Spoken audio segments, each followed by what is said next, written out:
क्या सिर्फ यही वजह है कि अमेरिका इजराइल के प्रेशर में है या कोई गिव एंड टेक रिलेशनशिप भी है? तो जवाब है हाँ।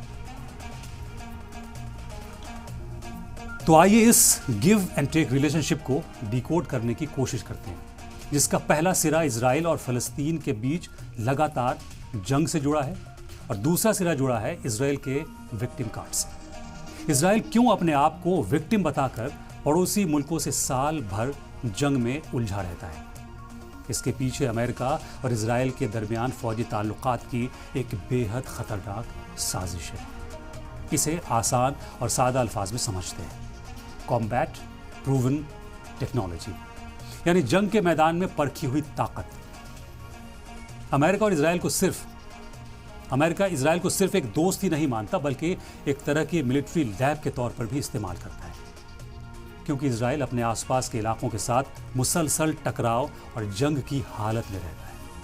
अब आप सोच रहे होंगे कि इससे अमेरिका को क्या फायदा होता है। तो अमेरिका का एक ऑनगोइंग प्रोजेक्ट है लाइव कॉम्बैट टेस्टिंग। अब इसे समझते हैं। दुनिया का सबसे बड़ा हथियार बनाने वाला मुल्क होने के बावजूद अमेरिका अपने हथियार को असली जंग में टेस्ट नहीं कर सकता।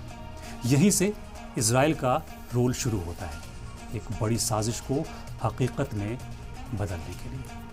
जब अमेरिका कोई नया हथियार, कोई सिस्टम, चाहे मिसाइल हो, ड्रोन हो या रडार बनाता हो, तो वो इजराइल को देता है।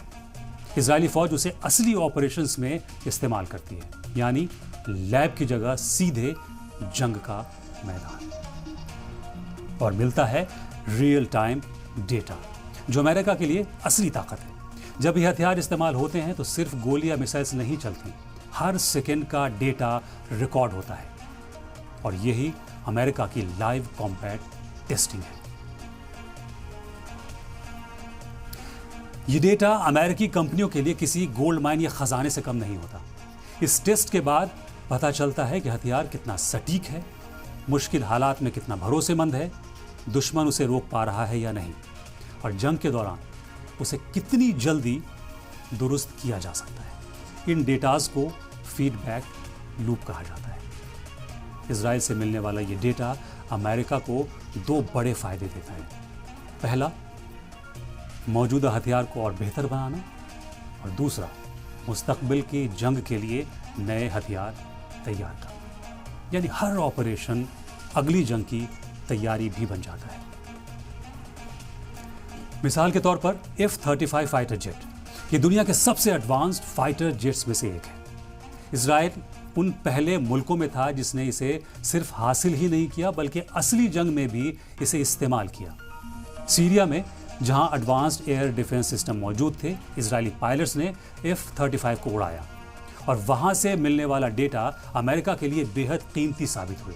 इससे F-35 के स्टिल्थ, रडार और सॉफ्टवेयर सिस्टम को और बेहतर बनाया गया।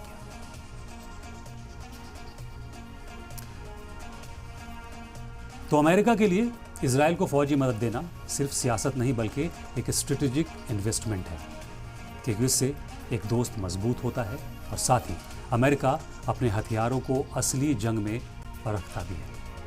यही वजह है कि कॉम्बैट प्रूवन टेक्नोलॉजी आज की जंग की सबसे बड़ी ताकत बन चुकी है।